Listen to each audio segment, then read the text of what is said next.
за да мога да излеза на главния път. Погледнете. Вижте сега какво рисковано кръстовище и как трябва да пресека. Бягаме, че от тук може да излезе автомобил и да ни убие. Ето тук излиза автомобил и ние трябва да продължим направо.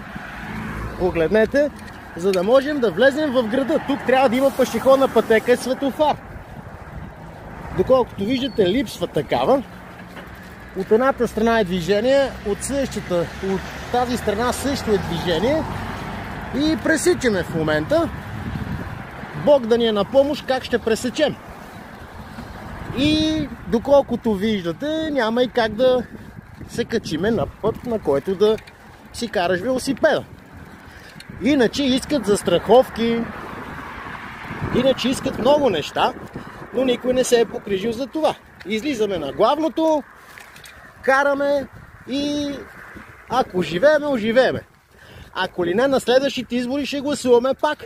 Ако откажем да гласуваме, гласа ни ще отиде за самия провъзгласил се Бойко Борисов с новата партия към Ким Чен Ун.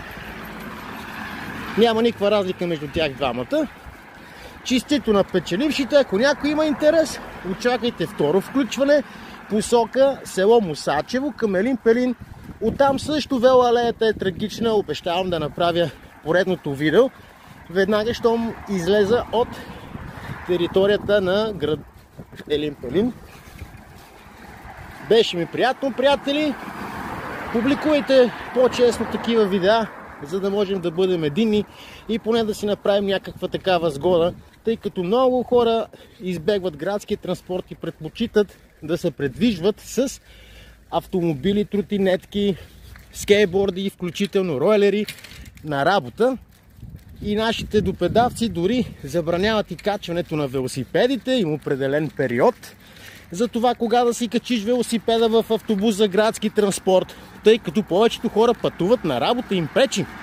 А тези хора, които пътуват на работа с велосипеди, те също работят. Как тогава да стигнат, след като трябва да се качат, поемайки огромен риск с велосипеда си на второстепенен път или на главен път магистрала, на която няма също така обозначена велоалея.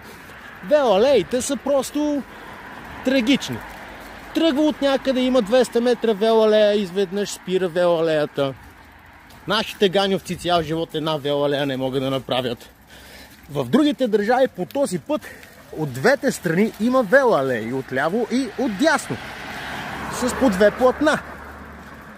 По средата могат да направят